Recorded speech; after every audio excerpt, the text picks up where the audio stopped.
नमस्कार, DD news पर आप सभी दर्शकों का स्वागत है। मैं हूं साइमा खान। नजर डाल लेते हैं सबसे पहले हेडलाइंस पर।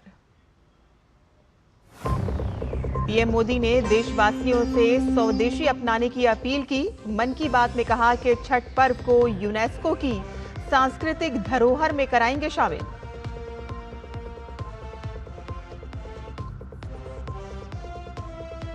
अमर शहीद भगत सिंह को पीएम मोदी ने युवाओं के लिए बताया प्रेरणा पुंज। मन की बात में शहीद आजम की जयंती पर अर्पित की आदर पूर्वक श्रद्धांजलि।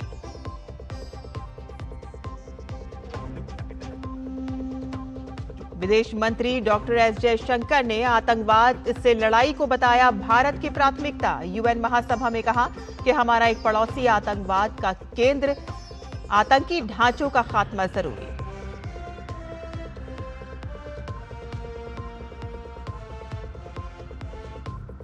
करूर भगदड़ मामले में पुलिस ने राजनीतिक रैली के कुछ आयोजकों के खिलाफ दर्ज किया मामला। भगदड़ में मृतकों की संख्या बढ़कर हुई 39।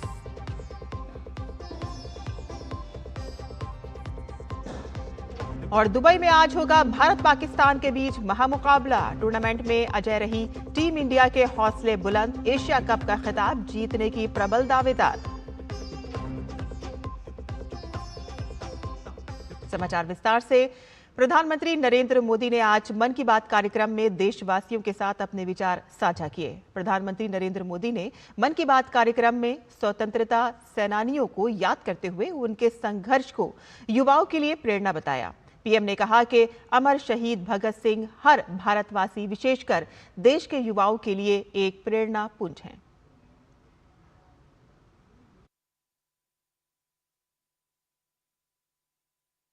भारत के महान क्रांतिकारी और स्वतंत्रता सेनानी शहीद भगत सिंह 23 साल की छोटी सी उम्र में फांसी के फंदे पर झूल गए। आज कार्यक्रम मन की बात में उनकी जयंती पर पीएम मोदी ने उन्हें श्रद्धांजलि दी। पीएम ने कहा कि अमर शहीद भगत सिंह हर भारतवासी के लिए एक प्रेरणा पुंज है। देश के लिए फांसी के फंदे पर झूलने से पहले भगत सिंह जी ने अंग्रेजों को एक पत्र भी लिखा था। उन्होंने कहा था कि मैं चाहता हूं कि आप मुझे और मेरे साथियों से युद्ध बंदी जैसा व्यवहार करें। इसलिए हमारी जान फांसी से नहीं, सीधा गोली मारकर ली जाए। यह उनके अदम्य साहस का प्रमाण है। त्योहारों के इस मौसम में पीएम मोदी ने देशवासियों से स्वदेशी अपनाने की अपील की है। पीएम ने कहा कि बीते 11 साल में खादी के प्रति देश के लोगों का आकर्षण बढ़ा है। उन्होंने लोगों से 2 अक्टूबर को खादी की खरीद पर वोकल फॉर लोकल मुहिम से जुड़ने का आग्रह किया। पिछले कुछ वर्षों में खादी की बिक्री में बहुत तेजी देखी गई है। मैं आप सभी से आग्रह करता हूं कि 2 अक्टूबर को कोई न कोई खादी प्रोडक्ट जरूर खरीदें। गर्व से कहें ये स्वदेशी है। इसे सोशल मीडिया पर #वोकल फॉर लोकल के साथ शेयर भी करें। महर्षि वाल्मीकि को भारतीय संस्कृति का आधार बताते हुए पीएम मोदी ने उन्हें जयंती पर नमन किया। उन्होंने कहा कि रामायण जैसे अद्भुत ग्रंथ के रचयिता ने हमें भगवान राम की अवतार कथाओं से परिचित करवाया है। 7 अक्टूबर को महर्षि वाल्मीकि जयंती है। हम सब जानते हैं महर्षि वाल्मीकि भारतीय संस्कृति के कितने बड़े आधार है। इसलिए साथियों, अयोध्या में जब राम मंदिर का निर्माण हुआ तो साथ में निषाद राज और महर्षि वाल्मीकि का भी मंदिर बनाया गया है। मेरा आपसे आग्रह है, आप भी जब अयोध्या में रामलला के दर्शन करने जाएं तो महर्षि वाल्मीकि और निषाद राज मंदिर के दर्शन जरूर करें। पीएम मोदी ने अपने संबोधन में कन्नड़ के महान विचारक एसएल भैरप्पा जी के निधन पर उन्हें श्रद्धांजलि दी। उन्होंने कहा कि उनकी रचनाएं देश की युवा पीढ़ी के लिए आदर्श हैं। पीएम मोदी महापुरुषों विचारकों को याद कर युवा पीढ़ी को न केवल इतिहास बोध से जोड़ते रहे हैं, बल्कि उन महापुरुषों के विचारों के जरिए युवा पीढ़ी को एक सार्थक संदेश भी देते हैं। Bureau report, DD news. हर बार मन की बात कार्यक्रम में प्रधानमंत्री नरेंद्र मोदी देश को गौरवान्वित करने वाले लोगों का देशवासियों से परिचय कराते हैं और इस बार 2 ऐसी जाबाज महिला ऑफिसर से रूबरू कराया गया जिन्होंने 3 स्टोरी बिल्डिंग से भी ऊंची लहरों का सामना कर सागर की परिक्रमा की। जब आपसे पूछा जाए कि क्या पतवार वाली नाव के सहारे तूफानों के बीच 8 महीने सागर में 47,500 किलोमीटर की यात्रा कर सकते हैं, तो शायद आप एक बार सोचने पर मजबूर हो जाएं। लेकिन भारत की 2 बहादुर बेटियों ने इसे संभव कर दिखाया। इन जाबाज अधिकारियों लेफ्टिनेंट कमांडर दिलना और रूपा ने फोन पर प्रधानमंत्री से बात की और अपने संघर्षों की दास्तान सुनाई, जिसका जिक्र पीएम मोदी ने मन की बात कार्यक्रम में किया। मैं आपको ये बोलना चाहती हूँ कि लाइफ में सर एक बार हमें ऐसा मौका मिलता है जो हमारी जिंदगी बदल देती है सर, और ये सर्कम नेविगेशन वो हमारे लिए ऐसी एक अपॉर्चुनिटी थी। और इस एक्सपेडिशन में हम लगभग 47,500 किलोमीटर सेल किया सर। हमने 2 अक्टूबर 2024 को निकला गोवा से और 29 मई 2025 को वापस आया। और इस एक्सपेडिशन हमें कंप्लीट करने के लिए 238 डेज लगे सर, और 238 डेज हम सिर्फ दोनों थे सर इस बोट पे। यात्रा के दौरान अपने अनुभवों को साझा करते हुए लेफ्टिनेंट कमांडर रूपा ने बताया कि दक्षिणी सागर में टीम ने 17 मीटर लंबी और 5 मीटर चौड़ी नाव में 3 तूफानों का सामना किया। हमें इस एक्सपेडिशन में कई चैलेंजेस फेस करना पड़ा, स्पेशली सर सदर्न ओशन में हमेशा मौसम बुरा होता है। हमें 3 तूफानों को भी फेस करना पड़ा। और सर हमारा बोट सिर्फ 17 मीटर का है और लेंथ में उसका विड्थ है सिर्फ 5 मीटर। तो कभी कभी कुछ लहरें आती थी जो 3 स्टोरी बिल्डिंग से भी बड़ी थी सर, और हमने बहुत ज्यादा गर्मी और बहुत ज्यादा सर्दी दोनों फेस किया है हमारे जर्नी में। अंटार्कटिका में सर जब हम सेल कर रहे थे, हमारा टेम्परेचर 1 डिग्री सेल्सियस और 90 किलोमीटर पर आवर का हवा दोनों एक साथ हमको सामना करना पड़ा था। और हमने ठंड से बचने के लिए 6 to 7 लेयर कपड़े एक साथ पहनते थे, और पूरा सदर्न ओशन हमने ऐसी 7 लेयर ऑफ क्लोथिंग से किया सर। एंड कभी कभी हम गैस स्टोव लेके हमारा हाथ को गर्म करते थे सर, और कभी ऐसे सिचुएशंस भी होते हैं जब हवा बिल्कुल नहीं होता है और हम सेल्स पूरा नीचे करके हम ड्रिफ्ट होते रहते हैं। और ऐसे वाले सिचुएशन में एक्चुअली सर हमारा पेशेंस टेस्ट होता है। यात्रा का सबसे यादगार पल नेमो पॉइंट पर तिरंगा लहराना रहा, जो एक रिमोट लोकेशन थी जहां से जमीन दूर थी और अंतरिक्ष पास था। नेविगेशन से लेके कम्युनिकेशन, इमरजेंसी डिवाइसेस को कैसे ऑपरेट करना, डाइविंग कैसे करते हैं, और बोट में कुछ भी तरह की इमरजेंसी हो जैसे मेडिकल इमरजेंसी से हो कैसे मैनेज करना, ये सब के बारे में हमें इंडियन नेवी ने ट्रेनिंग दिया सर। और इस यात्रा में सबसे मेमोरेबल मोमेंट में बोलना चाहती हूँ सर कि हमने भारत की झंडा पॉइंट नीमो पर लहराया सर। सर पॉइंट नीमो दुनिया की सबसे रिमोटेस्ट लोकेशन पे है सर। वहाँ से सबसे पास कोई इंसान है तो वो इंटरनेशनल स्पेस स्टेशन में है, और वहाँ पे एक सेल बोट में पहुँचने वाला पहला भारतीय और पहला एशियन और दुनिया के पहला इंसान हम बने सर, और ये हमारे लिए गर्व की बात। भारत की इन बेटियों ने हजारों किलोमीटर की यात्रा कर देश को गौरवान्वित करने का काम किया। प्रधानमंत्री नरेंद्र मोदी ने इन जाबाज महिलाओं से बात कर उन्हें उनकी मेहनत, उनकी सफलता और उनकी उपलब्धियों के लिए बधाई दी और उम्मीद दी कि इस उपलब्धि से देश के युवक और युवतियां प्रेरणा लेंगी। Bureau report, DD news. मन की बात कार्यक्रम के 126वें एपिसोड में प्रधानमंत्री नरेंद्र मोदी ने संस्कृति और संगीत से जुड़े लोगों को याद करते हुए स्वर कोकिला लता मंगेशकर की जयंती पर उन्हें याद किया।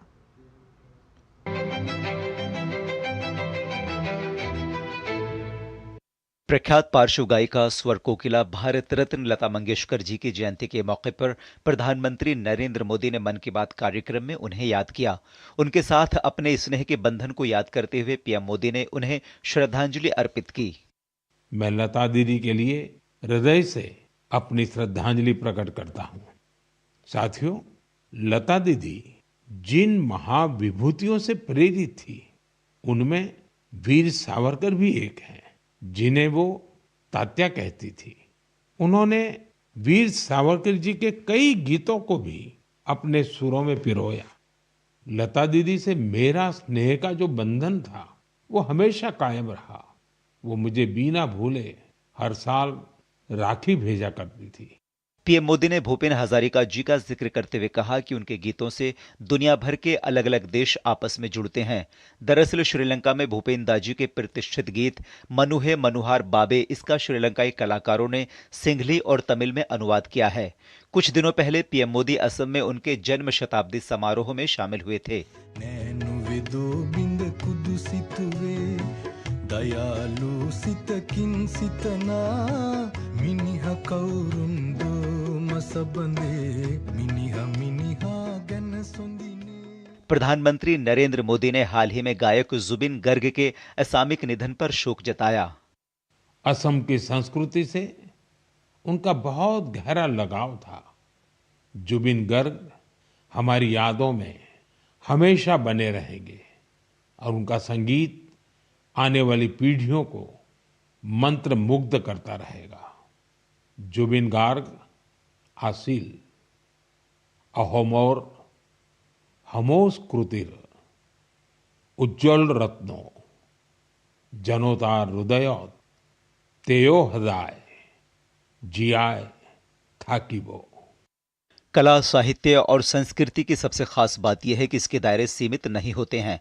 हाल ही में पेरिस में एक कल्चरल इंस्टीट्यूट सौंथक मंडपा ने अपने 50 वर्ष पूरे किए हैं। भारतीय नृत्य को लोकप्रिय बनाने में इसका व्यापक योगदान है।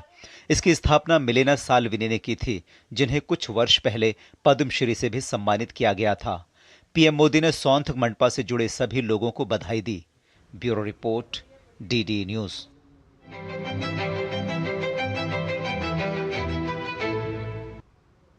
और प्रधानमंत्री नरेंद्र मोदी ने मन की बात में राष्ट्रीय स्वयंसेवक संघ की स्थापना के 100 वर्ष पूरे होने पर उनकी अद्भुत यात्रा का जिक्र किया। उन्होंने कहा कि 1925 में विजयदशमी के पावन अवसर पर स्थापित किए गए राष्ट्रीय स्वयंसेवक संघ स्वार्थ से ऊपर उठकर राष्ट्र के लिए समर्पण का भाव रखने की प्रेरणा के लिए प्रेरित करता है।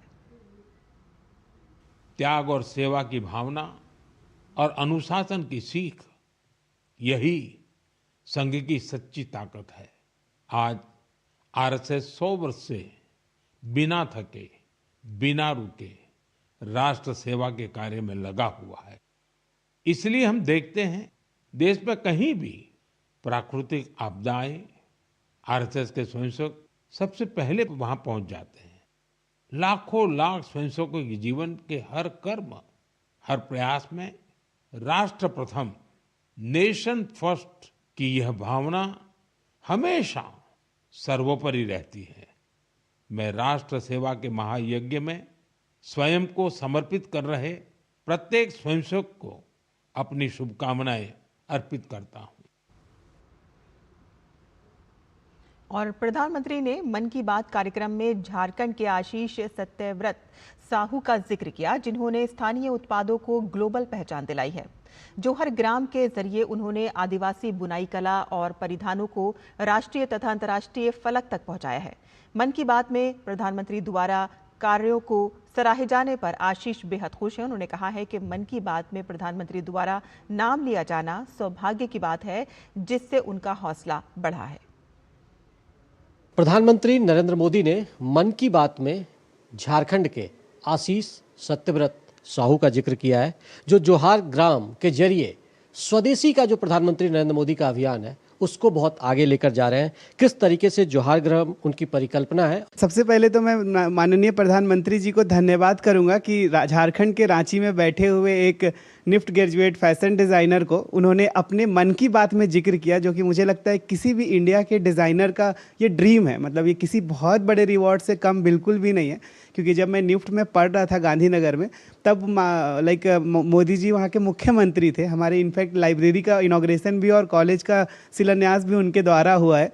और मेरे लिए आज सौभाग्य है कि उन्होंने मन की बात में नाम लिया है हमारे ब्रांड का, जोहार ग्राम का, हमारे काम का, मेरा और हम पूरे टीम का। मतलब ये पूरे मिला जुला एक एफर्ट है पूरे टीम का, हमारे बुनकरों का, क्राफ्ट पर्सन का, आर्टिजन्स का, जितने हमारे टीम में दिन रात मेहनत कर रहे हैं सब लोगों का। और मुझे लगता है इस मन की बात के में जिक्र के बाद हमारा एनर्जी और डबल हो चुका है, मतलब हम उत्साहित हैं कि झारखंड के ट्रेडिशंस हैं, जो कला है, संस्कृति है, उसको एक तरीके से आपने इंटरनेशनल ब्रांड बनाने की कोशिश की है, लोगों तक पहुंचाने का प्रयास। ये आइडिया कहाँ से आया और क्या कुछ इसके पीछे का राज है? तो सबसे पहले तो मेरा जो पढ़ाई गुजरात में हुआ, तो वहाँ से मैं खादी से इंस्पायर्ड हो गया था बहुत ज़्यादा। जिस तरह से खादी पे काम हो रहा था और जिस तरह से खादी का एक इतिहास था, उससे मैं इंस्पायर्ड हुआ। फिर चूंकि मैं झारखंड से था, यहाँ के ट्राइबल टेक्सटाइल ने मुझे बहुत अट्रैक्ट किया कि मतलब ये अपने देश का, अपने राज्य का, अपने गली मोहल्ला का क्राफ्ट है जिसको हम ग्लोबल लेके जाए। और जिस तरह से माननीय प्रधानमंत्री जी ने स्वदेशी का मूवमेंट दिया, तो आज के डेट में हम तो एक डिजिटल युग में जी रहे हैं। हम सामने से देख रहे थे लोगों का किस तरह से क्रेज़ था, लोग पागल हुए पड़े थे। मतलब इंडिया का कोल्हापुरी चप्पल का जिक्र कहाँ हो रहा है, लोग कहाँ यूज़ कर रहे हैं। तो मुझे वो चीज़ें हमेशा से इंस्पायर्ड किया था। ये चीज़ें तो अभी हो रही है, बट जब मैंने काम स्टार्ट किया था तो मुझे वो अपने पोटेंशियल दिख गए थे अपने क्राफ्ट में, अपने इंडिया में। क्या कुछ आपके इनोवेशंस हैं जो आपकी इस फैशन डिजाइनिंग में और कपड़ों पर दिखता है? जी, तो सबसे पहले तो मैं being a designer, being a like मतलब एक स्मॉल टाउन बॉय, मैंने कभी भी क्राफ्ट को सिंपैथी से नहीं देखा था कि अगर वो खादी है तो सिर्फ कुर्ता ही बन सकता है या कुछ सिंपल ही बन सकता है, या फिर ट्राइबल टेक्सटाइल है तो बस यही हो सकता है। मैंने बोला अगर हम फैशनेबल या ट्रेंडी सब चीज़ों की बात कर रहे हैं तो वो सब कुछ फैब्रिक से बना है। वो फैब्रिक क्यों नहीं खादी हो सकता है, वो फैब्रिक क्यों नहीं ट्राइबल टेक्सटाइल हो सकता है। और जैसा माननीय प्रधानमंत्री जी का था, khadi for nation, khadi for transformation और खादी फॉर फैशन, मतलब जो एक उन्होंने एक लय में एक कोट दिया और हम लोगों ने उस चीज़ को फील किया। मन की बात में इस तरह की चीज़ों का और उनके काम को एक रिकॉग्निशन और एक जो कह सकते हैं कि प्रधानमंत्री जी के मुंह से जब उसका जिक्र होता है तो एक उत्साह और एनर्जी का जो लेवल है वो कुछ और ऊंचाई तक पहुंचता है। और निश्चित तौर पर आशीष इसको और आगे लेकर जाएंगे। स्वदेशी का जो नारा है उसको एक नया आयाम भी मिलेगा। अपने सहयोगी विकास के साथ मैं दिवाकर कुमार, दूरदर्शन समाचार, रांची।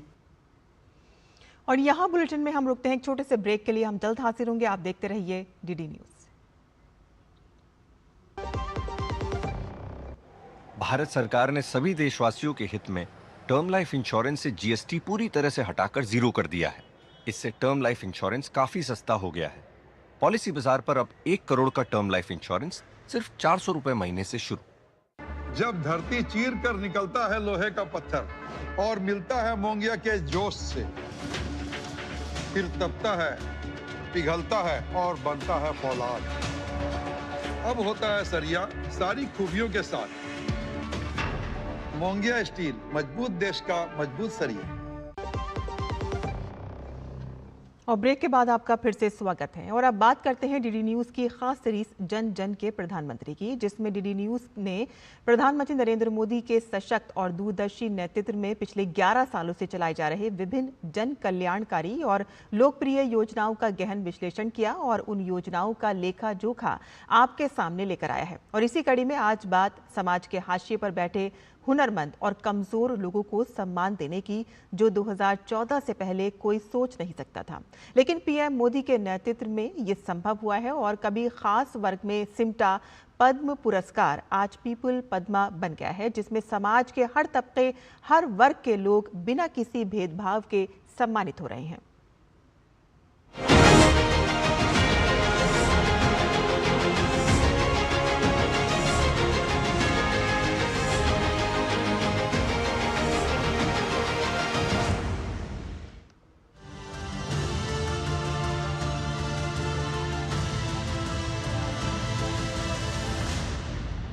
राष्ट्र के इन नायकों के लिए राष्ट्रपति भवन का दरवाजा सुलभ नहीं था, लेकिन जब सरकार बदली और सरोकार में आम आदमी को केंद्र में रखा जाने लगा तो ये भव्य समारोह का हिस्सा बने। केंद्र की सत्ता में आने के बाद प्रधानमंत्री नरेंद्र मोदी ने जन भागीदारी को शासन का मुख्य आधार बनाया और पद्म पुरस्कारों की प्रक्रिया को आम नागरिकों के लिए खोल दिया, जिसके बाद सत्ताधारी दल की परिक्रमा करने वालों की बजाय समाज सेवा का पराक्रम करने वालों को पद्मश्री, पद्म भूषण और पद्म विभूषण मिलने का सिलसिला शुरू हुआ। सरकार की प्राथमिकताओं में भूले बिसरे और देश के दूर सुदूर हिस्सों में समाज की भलाई के लिए खुद को खपा देने वाले लोगों को रखा गया। पारंपरिक कलाओं, लोक सेवा, खेल, पर्यावरण, दिव्यांग सशक्तिकरण जैसे क्षेत्रों में काम करने वाले समाज सेवियों को प्रमुखता दी गई। ये जो माननीय सरकार है, ये जो खोज के निकालता है এটা ভারত সরকার কি মহানুভবতা है महान ये ग्रेटेस्ट कार्य ग्रेटेस्ट वर्क। प्रधानमंत्री नरेंद्र मोदी ने जिस तरह राष्ट्र को एक परिवार की तरह जोड़ा है उसकी प्रशंसा हर जगह हो रही है। यह केवल उपदेश नहीं देते बल्कि उन्हें खुद पर लागू करके उदाहरण पेश करते हैं। प्रधानमंत्री नरेंद्र मोदी के नेतृत्व में हमारे सांस्कृतिक गौरव को पुनर्जीवित किया जा रहा है। आज गांव-गांव में लोग मानते हैं कि यह प्रधानमंत्री हमारे अपने हैं। पीएम मोदी ने देश में वह भरोसा पैदा किया जो पहले नहीं था। अब जनता को लगता है कि उनकी आवाज दिल्ली तक पहुंच रही है।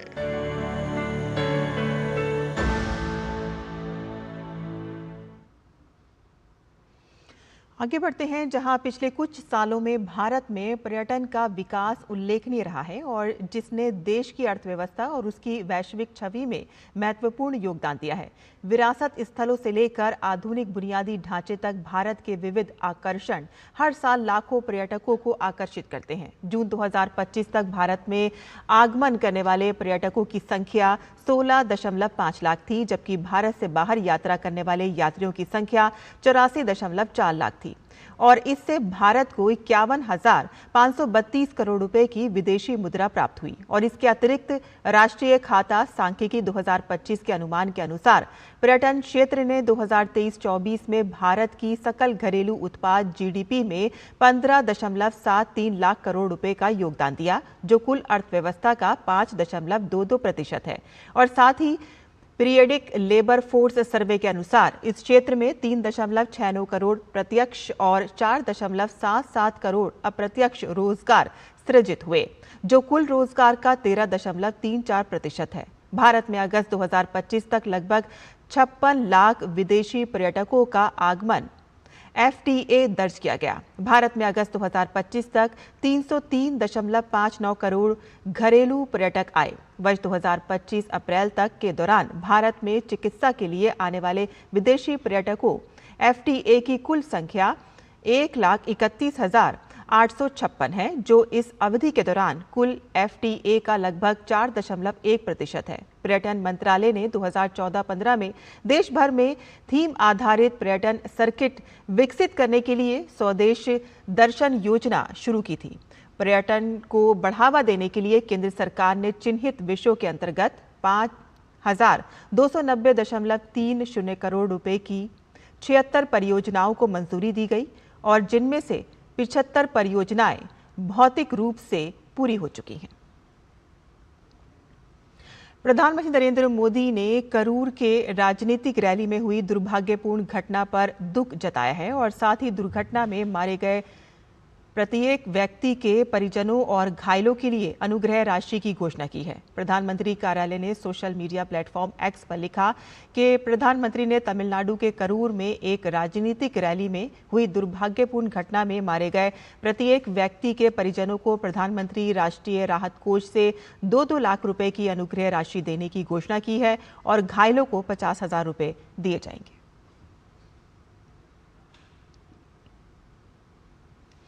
भारतीय मौसम विभाग ने 28 सितंबर 2025 के लिए जारी किए गए अपने मौसम के पूर्व अनुमान में देश के कई राज्यों में बेमौसम बारिश, तेज हवा और आंधी तूफान की आशंका जताई है। IMD के अनुसार कुछ राज्यों में बारिश को लेकर अलर्ट भी जारी किया गया है, तो वहीं दक्षिणी भारत में भारी बारिश का पूर्व अनुमान है, जबकि उत्तर भारत में तापमान में वृद्धि और हल्की बारिश का असर हो सकता है। और इसके साथ ही मध्य भारत में भी तेज हवा और आंधी का अलर्ट जारी किया गया है। मौसम विभाग ने उत्तर कोंकण, मध्य महाराष्ट्र के घाट क्षेत्रों और दक्षिण गुजरात में अत्यधिक भारी वर्षा की संभावना जताई है। गोवा, अंडमान निकोबार, द्वीप समूह, असम, मेघालय, तटीय कर्नाटक, केरल, नागालैंड, मणिपुर, मिजोरम, त्रिपुरा, तेलंगाना और मध्य प्रदेश में भारी वर्षा का पूर्वानुमान है।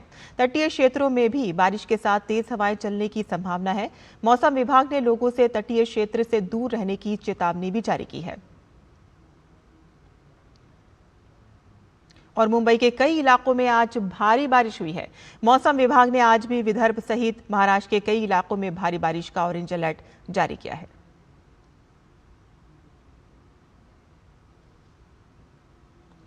पद्मश्री पुरस्कार से सम्मानित प्रसिद्ध रेत कलाकार सुदर्शन पटनायक ने दुर्गा पूजा के उत्सवी माहौल को एशिया कप फाइनल के उत्साह के साथ जोड़ते हुए ओडिशा के पुरी बीच पर एक शानदार रेत की कलाकृति बनाई है। और इस मनमोहक कलाकृति में उन्होंने लिखा है कि मां दुर्गा का आशीर्वाद, शुभकामनाएं टीम इंडिया। लगभग 5 टन रेत से बनी 6 फुट ऊंची इस कलाकृति में मां दुर्गा द्वारा भारतीय क्रिकेट टीम को आशीर्वाद देते हुए दिखाया गया है और इसमें बारीकी से डिजाइन की गई 250 रेत की गेंदें हैं जो शक्ति, टीम भावना और राष्ट्र की सामूहिक आशाओं को प्रतीक कर रही हैं।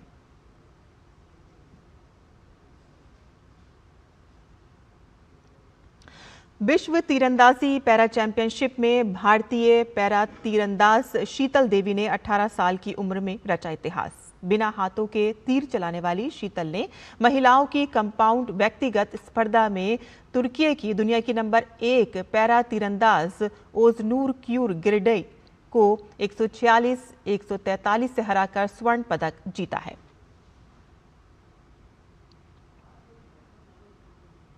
और केंद्रीय मंत्री डॉक्टर जितेंद्र सिंह ने एक्स पर पैरा तीरंदाज शीतल देवी को उनकी इस उपलब्धि के लिए बधाई दी और शाबाशी दी। उन्होंने सोशल मीडिया प्लेटफॉर्म एक्स पर अपने बधाई संदेश में लिखा कि जम्मू कश्मीर के किश्तवाड़ की बेटी शीतल देवी ने भारत का नाम रोशन किया है।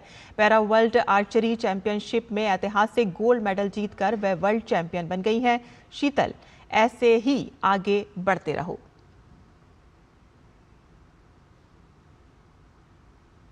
और इसी के साथ ही हमारा बुलेटिन यहीं खत्म होता है। हमारी पूरी टीम को अनुमति दें, लेकिन आप देखते रहिए डीडी न्यूज़। नमस्कार।